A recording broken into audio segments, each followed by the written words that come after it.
So, good morning, everybody, and welcome to another conversation hosted by Heart Community Group with people who inspire us as part of our series called Living Well Now. I first came across Briony as part of the deep adaptation community quite recently. And then earlier this year, I invited Briony to come and work with me on one of my 4-day Edge retreats, which she did, and it was an absolutely magical afternoon and evening. Thank you very much, such fond memories. So Briony is, and you can say more about who you are and what you do, obviously, Briony, later. She's an artist, a teacher, a healer, a ceremonialist, change maker. She does lots of improv, very focused on healing trauma and the body and the connection of the body with mind and transformation and spiritual leadership, all of those things. What's going to happen is I'm actually going to start by playing a piece of music, which is from Briony. And we were so privileged at the Edge retreat because Briony came and did this live and we all joined in. There's no expectation that you need to sing today unless you want to, but it was absolutely fabulous. Listen to the lyrics as well. So just for the next few minutes, what I'd ask you to just relax, take in the beauty of this piece of music.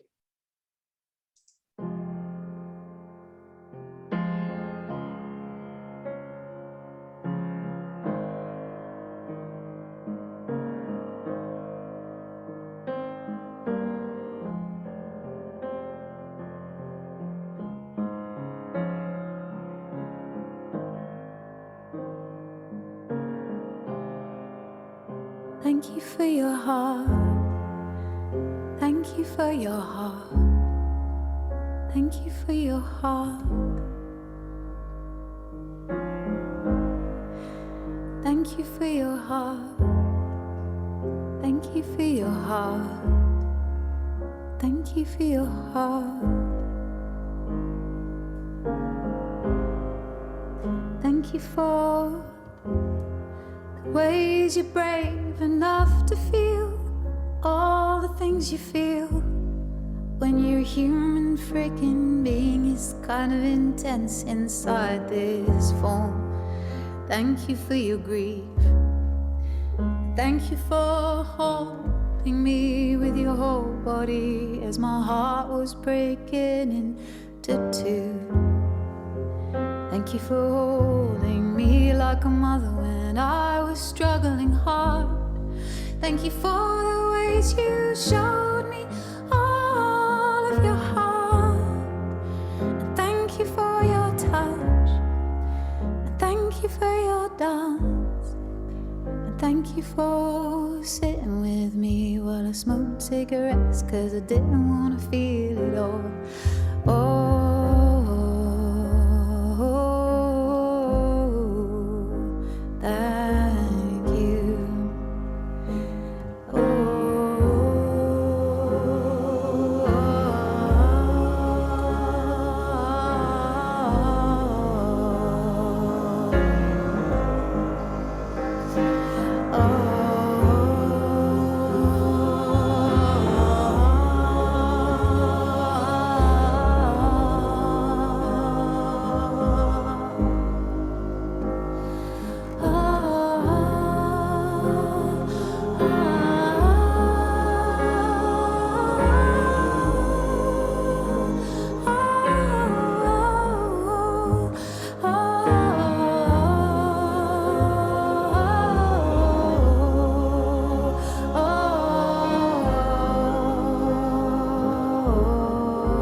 Is it jumping for joy? Is it stuck in the mud? Is it deadened by the screen, by the pressure and all the work? Has it been shrouded in caffeine? Has it been pushed down too many times? Has it been wounded by somebody else's suffering and their violence? Is it ready to be checked into hospital? Is it ready to lie down and rest? Is your heart rising again in its nature and its grace, in its rightful time and place, right here, right now?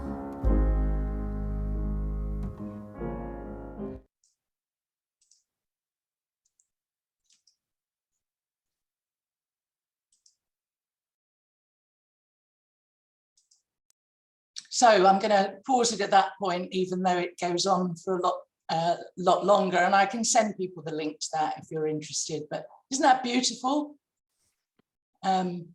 Just wonderful. And so, Briony, welcome, welcome, welcome. Oh, hi, Kim. I'm so honoured to be your guest today. Thank you so much for having me. Oh, you're so welcome.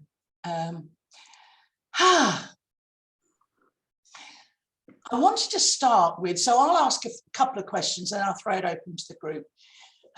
But as you know, in Heart Community Group, we're focused on local community resilience and adaptation and everything to do with coming together as we face our sort of interconnected predicaments. Perhaps you could just start by telling us a little bit about your journey, particularly with regard to community, transformation, leadership, and kind of take as long as you like over this, but just give us a sense of who you are and how you came to be doing what you do now. Wow, that's a big question. I'm gonna ignore the bit about take as long as you like, because I could probably, articulate a book in this moment. I suppose with community, where it started was many moons ago. I was a social researcher, and I had this strange job researching play, fun, and joy internationally. And the research took me towards ritual, because in many cultures, when they create joy by singing, dancing, drumming, but they don't usually just do it for the crack. They do it for a reason, like a seasonal reason or a spiritual reason or a social reason, or it's somebody's wedding or somebody's funeral or somebody's initiation. So that meaning aspect of our rituals and celebrations, took me into a deep inquiry about ritual. And I think what really caught my attention in the realm of ritual research was rites of passage, and particularly youth rites of passage. I think my teen years had been quite messy, and I'd lost, two of my friends had died in that mess. And I saw some people managing to recover and some people never managing to recover from how our teen years impacted us. And I was like, oh boy, why were we so under-supported, under-resourced? Why did we plummet? Or why was that so messy? And I felt that the absence of rites of passage was kind of the answer to that question. So I started to work with this rites of passage organization in California called the Stepping Stones Project. And they became a lot about village, because we had the people in our 20s and 30s supporting the teens.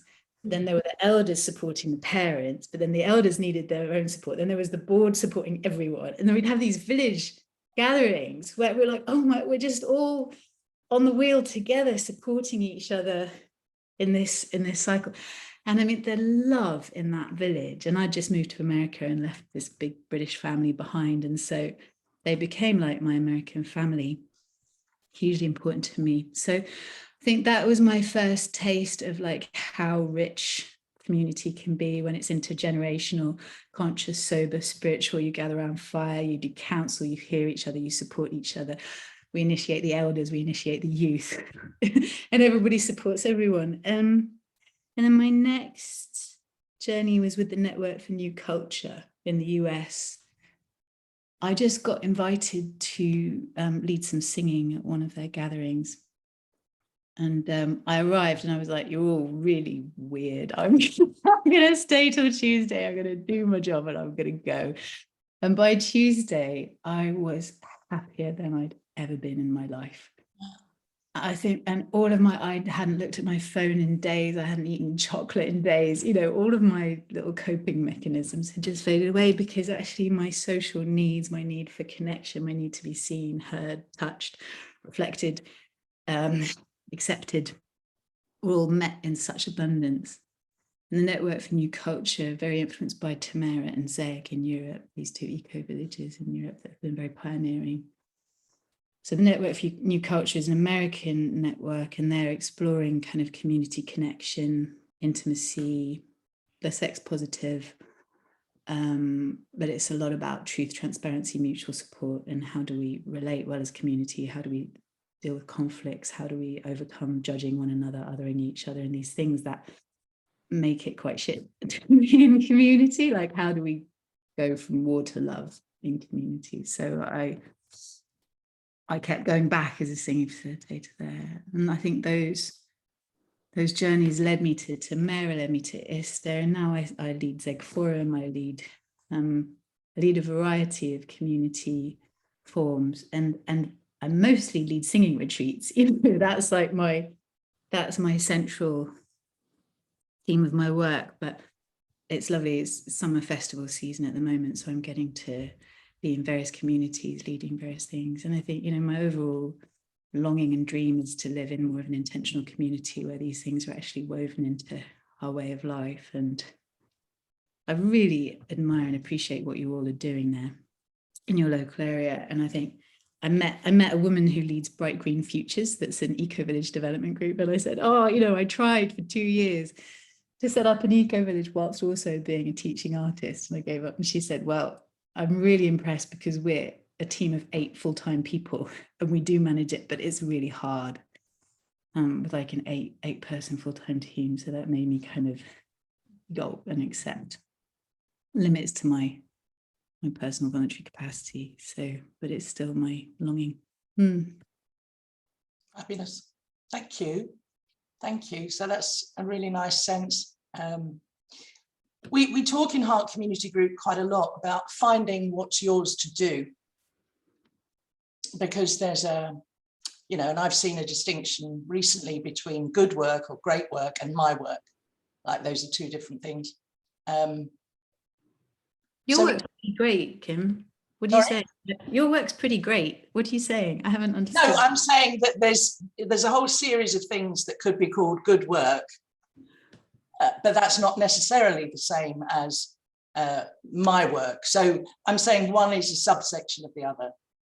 So I'm not saying what's yours to do within the. Yeah, exactly.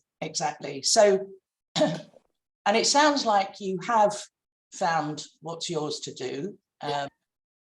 So I was just curious as to whether you had any wisdom to share about how do you find that? Because I know a lot of people in our community struggle with that.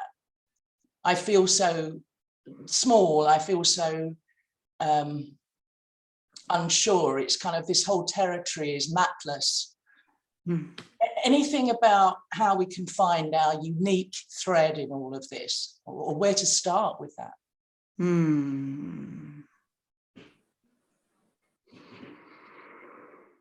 I think for me, it was very deep. It was spiritual. It involved vision quest. It involved tears that had me on the floor with frustration and longing. And it involved the terror of leaving behind a life I knew and going towards what was calling me strongly. But there was no sorts of guarantees. Like I told my parents, I'm off to America to work in vocal improvisation and rites of passage. My dad was just like, what are either of those things? And my dad holds this sort of security pillar, and is always terrified by what I'm doing. And I suppose I have had to downplay money and not, and I've just about got by, but I'm not rich by any stretch of the imagination, because I've gone towards what was calling my heart most, and that was this epic longing to sing. And I suppose in my particular journey, sort of grown up improvising in a culture that didn't, you know, as a kid, I was just singing and making up songs and improvising. And then I got to school and it was like, oh, right, you're musical. So here are dots and here's instruments and here's music written by dead white men. This is how we do music. And it's like, my creativity, my body, my heart, my me. Yeah, so I didn't really find musical cultures that resonated with me till I was 29 and in India and experiencing other people improvising for the first time. And I had a political science degree. I was working as a campaigner. And once I found other people improvising, it was just this, you know, in my life of like, I just have to go towards that. And that's the only thing I can do now. And it was very disruptive. But ultimately has worked out well. And I ended up getting funding and support to go over to America and study with improvising singer masters there. And essentially I've brought that art form back to Britain and now teach it, spread it and make it available to people as best I can. So that's the kind of, I'd say the central theme of my life, the central trope is this relationship with this art form and bringing more access to improvised music and kind of core community. I was clarifying this, I was in France, but like heart body community in music and music education and community music. Thank you. So it sounds like even though it might have been disruptive, it was fairly obvious, like what you after a period of reflection and listening. Yeah, I think being strongly called, but I think that being preceded by years of questioning, and I've got this voice, what shall I do with it? I can't see anywhere for it to fit. I don't like anything I see around me. I don't see a place for it. What's hard is that you can't often see what's to do when you're surrounded by a culture that is Judeo-Christian, patriarchal, post-industrial revolution, post-Norman invasion, like the paradigm that we're living within. And then you might be looking for like something that just isn't in that. So you can't recognize it anywhere. Bill Plotkin is a really good writer on this. He has this book called Soulcraft and this stage of being the wanderer in the cocoon. And he says, not all who wander are lost. And I think Soulcraft was a really good companion for me when I was in that stage. And he says sort of going towards the numinous that calls you. And it might be little, it might be this tree calls me right now. And do you think we've got, I think, this is just conjecture, but is it true that in our education and our training as humans, our Western conditioning, we get trained like not to follow what is calling us. We get trained to do what we're told, complete the homework task, show up by 9 a.m, now do this lesson, take that track because it's what's sane in the world as we think it is. So this bit of like, oh, but I would like to dance now, or oh, but what's really interesting me is the book on this thing. We learn to like say no to those instincts, but that is, I think that's our soul telling us like what would be a good next thing. So it's actually relearning to say yes to that and to go towards that tree or that person or that book or that. And even if you're crap, even if it's been with singing, one of the things I deal with is people coming to me in their 60s having not sung their whole life. And of course, initially the voice is very weak. So you're like, oh God, I've got this longing to sing, but I sound dreadful because it's like a bird that's been raised in a cage and the wings can't fly anymore. So you start to fly initially and you're like, ugh. But that's just to stage, like anything that gets re-inhabited after a while will get its wings back, so. Oh, that's beautiful. Yeah, thank you. I was going to ask, because I know from talking to you before that there's a, this sort of central thread again of voice, of helping people find their voice, and embodiment as well. And I know I'm just looking at Chantal, who's recently started a community choir in St Albans where she lives, and I know gets a great deal of joy and spreads a lot of joy as well from that. What's important about finding our voice, if this is not a bloody obvious question, finding our voice and embodiment in the context of making a contribution in the, you know, the world as it currently is?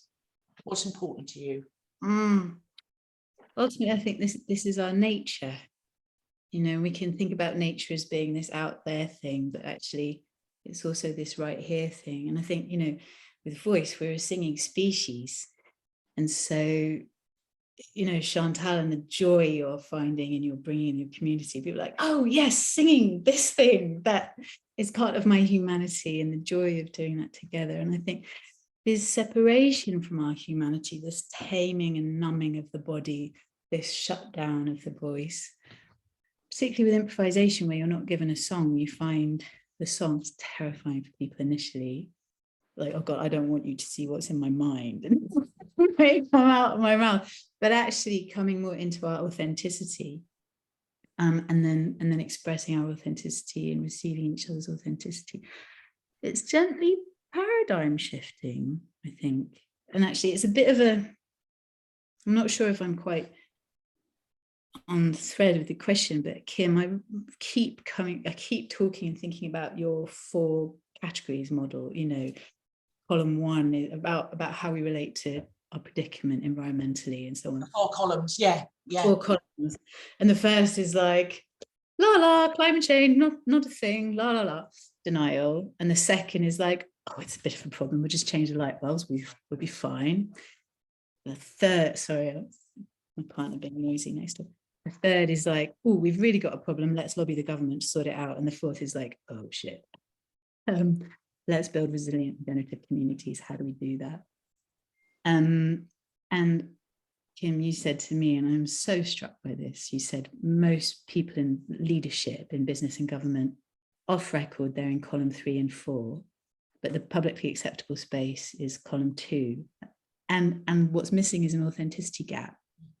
Yeah. And I'm just, I was like, oh shit, you mean to say if we had more of a culture of authenticity, then leadership in every sector everywhere would be doing things that are actually more appropriate to our current times.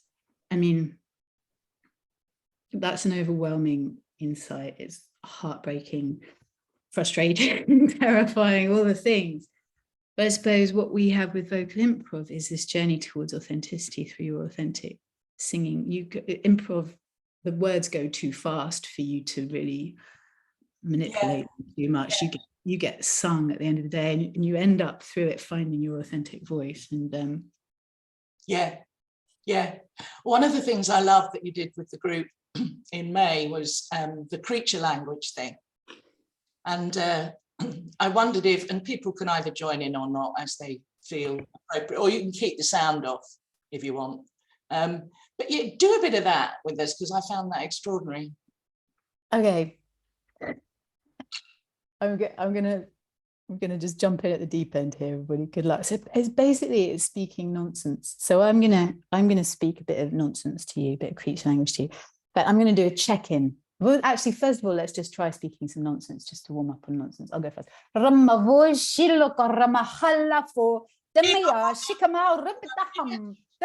gonna feel so stupid. Have a go. You can be on mute. Damara at the same time. Some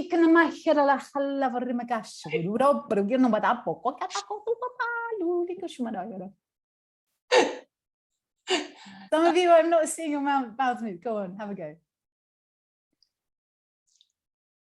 Okay, so now you can use creature language to kind of let other parts of the being express themselves. So now I'm going to check in creature language. Oh,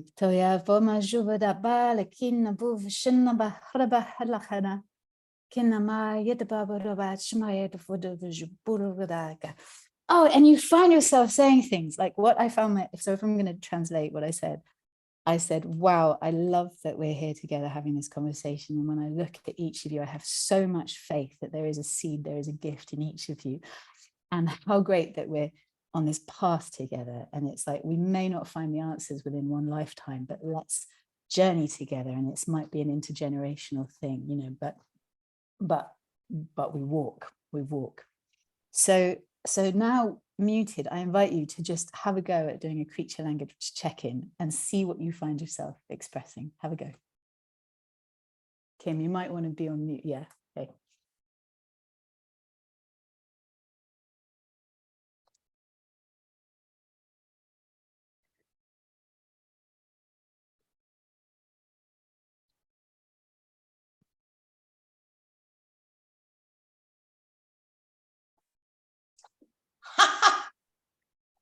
Did you find yourself expressing something? Unmute yourself and come in with any observations or what did you find yourself saying? What's your translation? Kate. Mostly help. But you know, not too unpleasant. Gilly, you look, yeah.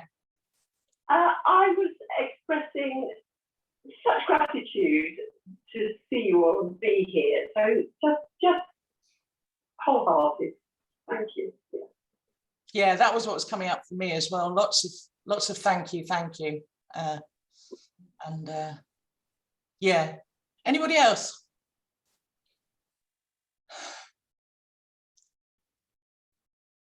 Oh, Catherine, it looks like you're saying something, but you're muted.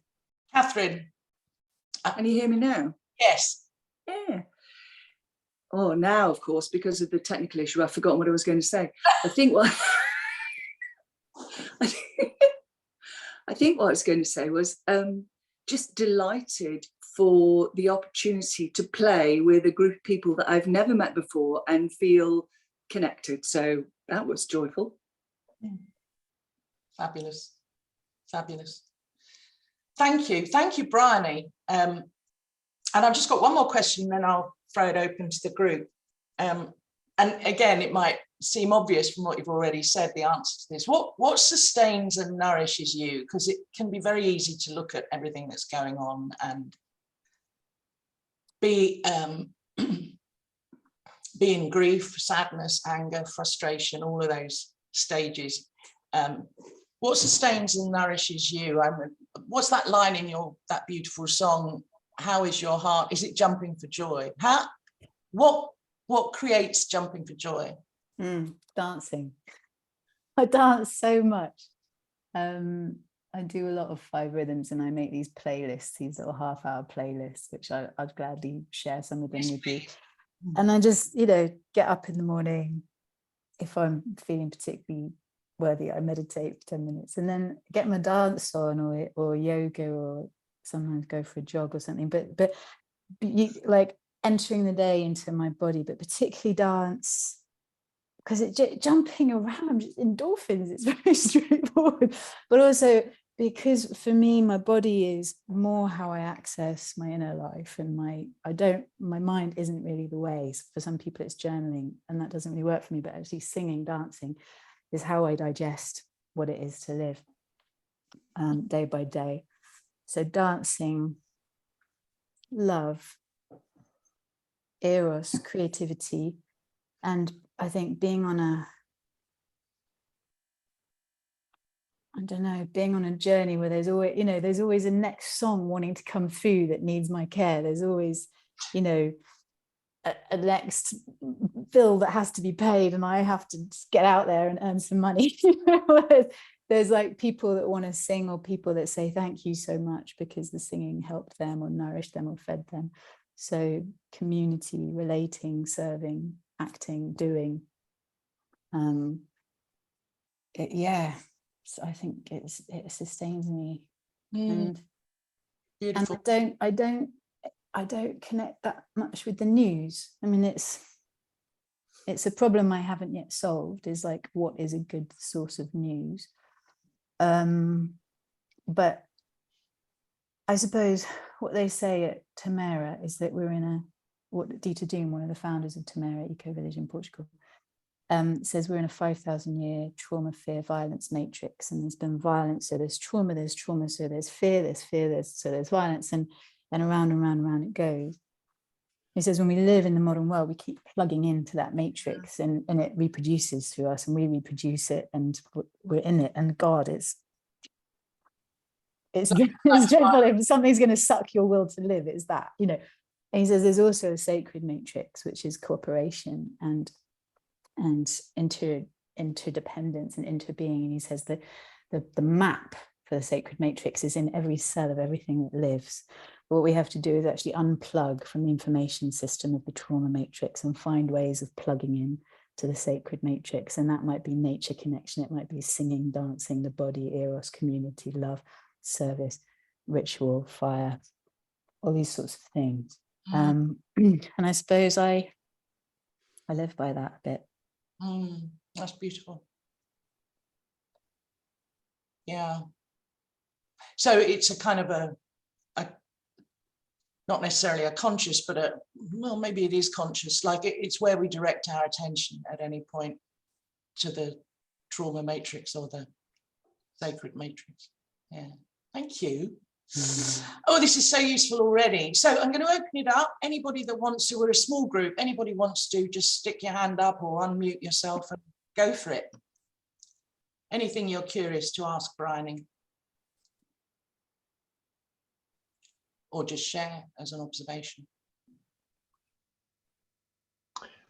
Briony, I would love to ask, I mean, it seems to me that you managed to stay connected to, you know, what is it really is being a human being and to nature and to some kind of wholeness, even though you're not presently living in a local community or in a community that embrace those things.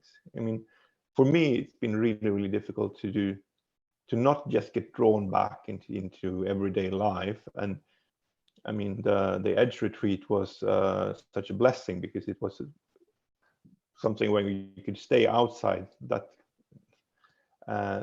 daily routine for 4 full days. But how do you find kind of the spaces to embrace this? What is really and be with people, you know, Thanks for the question. And you know, yeah, I feel you on that. Right now you're speaking to me at the end of the summer, and I've had back-to-back summer festivals. I've been teaching and performing at festivals like Medicine Festival and Touch and Play and Buddha Field and Unicorn Song Village. And I'm finding summer festivals are really where subculture and community is fomenting itself, and we're being mostly outdoors and mostly barefoot on the earth and mostly in community, and it's effing great. and I'm really glad that my work gets me, you know, I get gently paid to go to the festival, but I don't have to pay to be there. I get a little bit paid. So, and then a lot of my work is teaching retreats and going to retreat centers. And so I work in groups of about 16 people, and we're off, you know, we have a lot of nature connection as part of it. So that's maybe something between a quarter and a third of my year if we put together festivals and retreats I teach. And then I suppose working from home the rest of the time, being self-employed, and then living in South Devon where there's a good local crowd of dancers and change makers and ceremonialists and nature. You know, I'm not alone there at all. And so there's various great things going on that we keep helping each other tap in to the well. And then I think, yeah, just in my personal day-to-day life, like my creative practices, my partnership, these things all will keep me plugged into some good juice as well. So I mean, that might be in terms of following the numinous, you know. I don't want to give you advice really, but I'm going to. But in terms of, it is like, what brings you joy? You know, is there a dance somewhere? I mean, you're in Sweden, and there's the No Mind Festival, and I don't know, but there's, you know, it's close even. It's just around the corner from my place, so I should be there. Oh, it's close. There you go. So what, like, and it can look a bit funny at first, the way the Network for New Culture arrived. I was like, well, you all are too weird, you know, but wow, they had good ways of doing things. So in a really honest way, and your creature, maybe not your mind, because I think what I hope in doing creature language with you is like, just by speaking nonsense, I use it a lot and I sing in it a lot. I find it connects me to something other than my sort of frontal cortex. It connects me to my heart, my body, this kind of creature part of me that then feels this gratitude or feels this help or whatever, you know, is true for your creature being. And so I think then my question to you, Joaquin, is like, what makes your creature being happy? Is it going to a dance scene? Is it going to a certain place or a certain crowd of people or a certain person or swimming in a lake? Or that, what is it that gives you that, and cultivating those relationships as a next step? Yeah, thank you. I do have a picture of those things, so Great. I think I can go there. Then there's lots of hope. Yeah, thank you. Thank you. Nice to see you again. Who's next?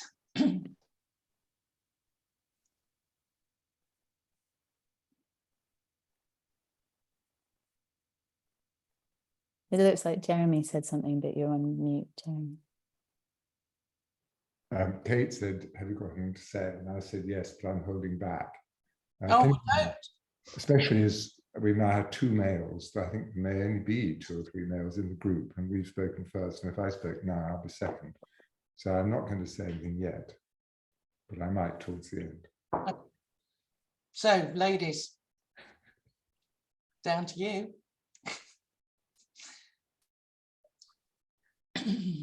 I would like to see Briony's dance and see how she does that, because I quite like dancing. I'm not a dancer, but I was a primary school teacher, and with primary school teaching, often you have a little dance that you do. You just make something up, and the children make something up, and then if you're with children in a group, you just do it, and they do it, or they do it and you do it, and it's like a piece of conversation. It's very fun, but nobody official takes any notice of it. It's just a fun thing that you do that kind of takes you away from the other stuff that's so tedious. That sounds great. I was just looking at my WhatsApp there because I've just shared all this with my neighbor. She was like, I'll trade you figs for playlists. I said, great. She's like, I want to dance. So we could all do it now. So I do what I call 6 rhythms, which is just like 5 rhythms, but with an extra rhythm. So let's do it now if you want. We're going to do it without any music. The first rhythm is fascia. It's when you sort of lie on the floor and you stretch and you like feel where you're stiff, and you roll into the floor and you feel your body. And I don't know if you know about fascia, but it's this sort of thin layer of stuff, and it can get quite solid in life, and actually just moving it can start to unstiffen it. So it's this kind of slow, stretchy, and we're not lying on the floor, any of us, but let's feel our feet and feel our weight in the sit bones. And so feel the sort of downward contact that if we were on the floor, it would be the whole body. Yeah, great. So that's the first rhythm. The second is flow, where we sort of explore flowiness and wateriness and sort of extension of our limbs and circles and going with the flow and ease and breath. Yeah, the next one is staccato, where we like stamp and say no and have boundaries and a bit of anger maybe, and our this is hard work and fuck those people who aren't listening and whatever, you know, like, ooh, your booty or your chest or your yeah. Then the next is chaos, where you just like shake it all out. You shake your head, you might cry or grieve or it's all too much, I want to give up, let me fall into a hole. God, that's chaos. The next is lyrical. Sort of jump around happily. It's kind of airy dancing. You maybe play some folk music and jig around because you're kind of much happier now that you've got your out with staccato and your out with chaos, and you sort of you sort of jump around. And the last one is stillness, which is subtlety, breath, allowing movement, just really awareness, feeling movement, maybe lying on the floor, resting after all that energy. And yeah, I just wrote this out very simply for my neighbor and sent her links to some short playlists so I could share that. Yeah. Yeah, I think if I copied and pasted it off WhatsApp right now, it would have all at 11:04 Briony Greenhill said. So I'll take all that out and share it with you, Kim. Yeah, brilliant. Thank you. Yeah.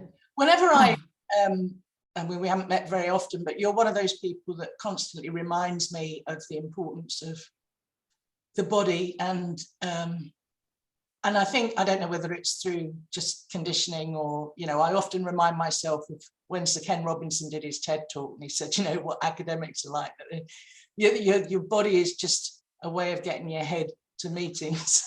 It's just a form of transport for your head.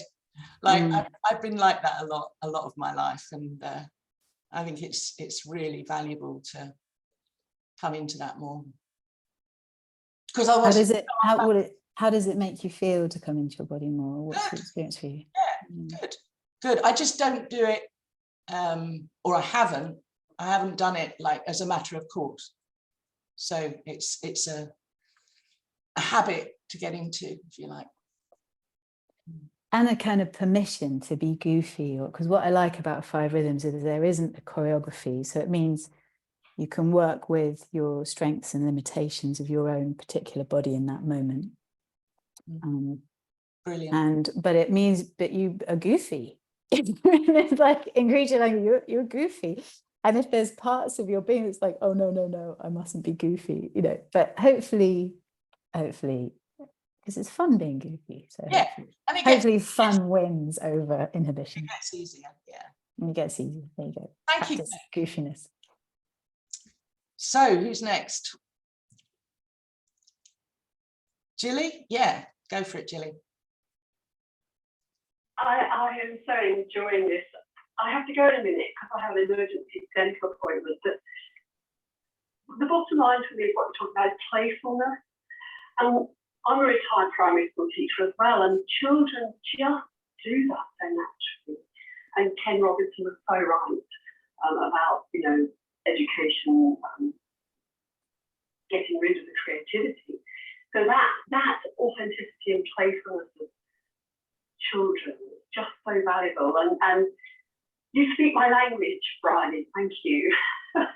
So nice to see you again. And I'm reflecting on the people in my life and how they are playful. And I'm drawn to playful people who don't take themselves too seriously and are happy to play with me. And I'm definitely going to be exploring that more. And singing would be a way forward. Yeah, fabulous. Yeah, so thank you for your heart, and thank you so much for your playfulness. Oh. Soon. Lovely to see you, Jilly. I'll see you on the 10th. Yes, lovely. Okay, so Thanks, Jilly. Bye-bye. Enjoy all the plays. yeah, thank you. And Joachim, so lovely to see you again from the Edge retreat. Good to see you. Good to see you too, Jilly. Hi. Bye. Bye. Thank you. Hope the dentist isn't too. I spent 2 hours yesterday morning at the dentist. Anyway, yes, we've got Catherine, and then must remember to come back to Jeremy. Catherine, go for it. Well, I thought it would be neat to have a trio of ex-primary school teachers. So I'm number 3. And yeah, and I've put my hand up and I don't know what I'm going to say, but that feels quite appropriate as we're talking about improvisation. But echoing what Kate and Jilly were saying about working with very small children, I now, my work is with as a storyteller, and I work with parents and small children. And that is largely sessions of joyful connection and playfulness and improvisation and creating new narratives. And I've been doing it for 17 years. And during my summer break, I've been thinking, I'm too tired, I'm too old for this. Parents are getting out their phones during sessions. I ask them not to, but they do. They're zoning out because they're stressed.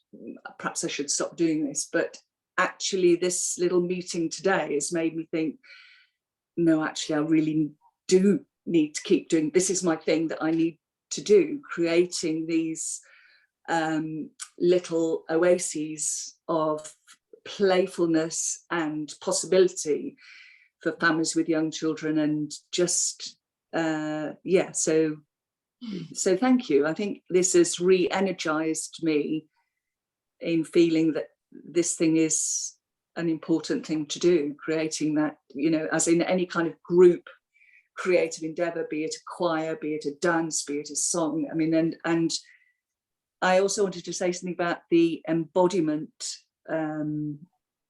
using the body, because children are the absolute best teachers of being embodied, so that when I'm telling a story and conveying an emotion, I do use gesture a lot, but what happens is a kind of feedback loop, which I'm sure, Briony, you find within a group setting of dance, in that the way that the children respond in their movements, I will then mimic that and then generate a whole new thing. I'm just rambling, but it's nice to have little ideas sparked off by you. So thank you very much, Briony.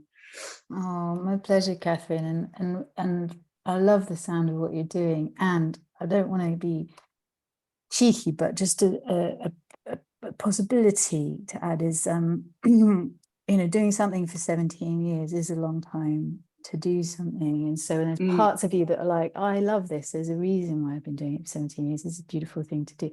There's another part of you that's saying, I'm too old, I'm too tired. And I think, you know, the transition into elderhood, ceasing to be a load-bearing wall that's like churning something out day after day, week after week, but then these other possibilities that open up. And I haven't met you, this is very left field, but you know, medicine, I was just at Medicine Festival and I had a very deep time there, and it was particularly deep because of three women, and I was explaining it to my partner earlier. I was like, they were kahunas. Like, a kahuna is a Hawaiian female shaman, and none of them were Hawaiian, but the way they were showing up, these older women who were in service to the community and spiritual leadership, who were praying on and for and on behalf of the human, like holding that connection between the human community and the more than human community and all that it can be, and supporting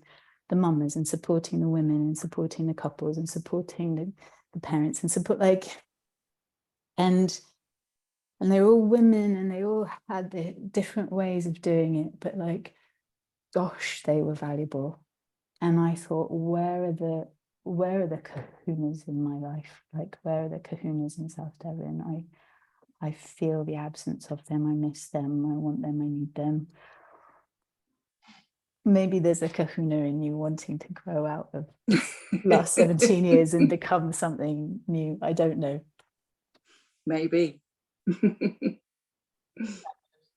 Thank you. Thank you, Catherine. Jeremy. Yeah, well, there are sort of two poles. And first of all, thank you. I really enjoyed this, far more than I was expecting to, actually. It's really good, especially the dance bit and the talking nonsense bit. But there are two poles in this kind of event, aren't there? One is the creativity, playful, three primary school kahunas, and the other is the dentist. The other is the dentist. So the dentist represents something rather scary and necessary but painful. So I'm going to speak for the dentist pole. I just wanted to make a little, put in a word for dead white males as a nearly dead white male. But Bach, Beethoven and Mozart were brilliant improvisers. Yeah. And don't forget that. If you look at, you know, their variations, I mean, one of the most difficult of all the Beethoven piano pieces is the variations on a theme. And that was, he just sat down at the piano and improvised. So let's knock that too much. And they couldn't help being either dead, white or male. They weren't dead at the time, though, were they? But there's sort of a question here, I think, which in a way comes out of Kim's 4 columns. And you talked about this sort of distinction between the authenticity of column 4 and the kind of compromise or a kind of official position of column 2. Now, it seems to me, Briony, that it seems to me there are two ways of sort of working this. One is to say, well, you just find your own community. You find your authentic community. But to my mind, the sort of gap or the between column 2 and column 4 is the gap between what I would call fantasy and reality. So you can either say, well, let's go and live in a fantasy world. There are lots of other people who share my fantasies and we all get together, all dance together and everything will be great. But are you going to change the world? See, I think the job is to somehow get those, the part of yourself, which is living in the real world, to kind of start talking to the fantasy part or the column 4 part. And I don't think we should just knock column 2 at all. That's the real world. That's what's going on. And so my question, if there is a question rather than just a kind of rant, is to what extent or what kind of ways do you think about making that conversation between column 2 and column 4 come about, given that you obviously have? Brilliant points, Jeremy. Thank you. My simple answer is singing about it and making, I'm going this weekend to Oxford Storytelling Festival, and it's all about new stories. And so I'm just finishing a song called Forward to the Land. It's been in pieces for years. I'm like, right, it's time to sew these pieces together for these gigs of new story convergence. But what really struck me in what you're saying is the feeling that we're in this liminal space about what is fantasy and what is reality, because you could reverse what you said.